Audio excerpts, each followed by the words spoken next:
नमस्कार मित्रांनो, स्वागत आहे तुमच्या सगळ्याचं माझ्या मिनी ब्लॉगमध्ये. तर मस्त असं तयार वगैरे होऊन आपण निघालो होतात फिरायला आज पण मित्रांनो. तर फिरायला निघताना सासवड घाट मस्त असा चढला फास्टमध्ये.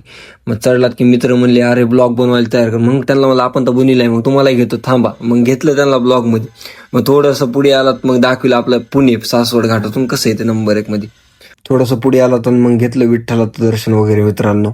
थोडा नाश्ता पाणी केला मित्रांनो. आलात पुढे कानेपनाथ मंदिरला वस्त वगैरे चढलात. मग मस्त मंदिर वगैरे घेतलं आणि मंदिराचा व्ह्यू दाखवला सर्वांना. महादेवाचं पण दर्शन घेतलं मित्रांनो, प्रसाद घेतला. तर अशा प्रकारे मित्रांनो आजचा आपला पूर्ण एक्सप्लोर झालेला आहे प्लॅन. तर विचारू शकता मित्रांनो, सांगा मित्रांनो कसं वाटलं? मस्त वाटलं एकदम यावंच लागत आहे कानेपनाथ मंदिरला. रविवार म्हणून काही विषय नाही. महाप्रसादाची सोय वगैरे सर्व आहे. जेवण केल्याशिवाय कोणी जायचं नाही. जर व्हिडिओ आवडला असेल तर काय करायचं? सबस्क्राईब करा. सबस्क्राईब.